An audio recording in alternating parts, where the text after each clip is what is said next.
बिस्मिल्लाहिर्रहमानिर्रहीम। मिर्ज़ाफ़ात select property के platform से आज एक बार फिर आपके सामने हाजिर हैं।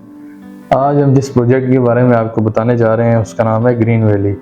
ग्रीन वैली बेसिकली बिल्कुल ज़मर वैली के साथ वाक़या है, जो कि I-16, I-14, 15 और I-16 के बिल्कुल नज़दीक और अपोजिट G-15, 16, 17 सेक्टर के बिल्कुल सामने वाक़या है।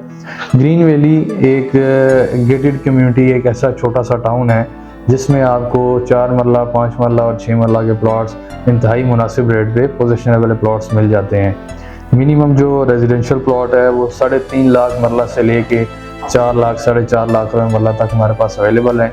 और इसी तरह उसमें जो कमर्शियल है वो 6 लाख मरला से लेके 7, 7.5 लाख रुपये मरला तक अवेलेबल है।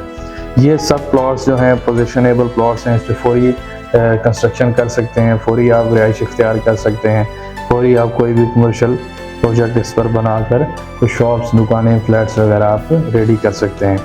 और ये इस्लामाबाद के अंदर एक बेहतरीन इन्वेस्टमेंट का ऑप्शन है, एक बेहतरीन अपॉर्चुनिटी है जो लोगों के लिए कि वो इंतहाई रीज़नेबल रेट में यहाँ पे घर बना सकते हैं, अपनी प्रॉपर्टी ले सकते हैं। और ये इस्लामाबाद के राउंड अबाउट नियरेस्ट लोकेशन के ऊपर वाक़या है। तो मज़ीद मालूमात के लिए आप हमारा ऑफिस विज़िट कर सकते हैं। नीचे दिए गए हमारे नंबर पर हमसे रब्ता करें, इंशाल्लाह हम आपको प्रॉपर गाइड करेंगे। अगर आप विज़िट करना चाहते हैं तो हमारे ऑफिस तशरीफ़ लाएँ, आपको हमारी टीम प्रॉपर विज़िट भी करवाएगी। थैंक यू, जज़ाकल्लाह।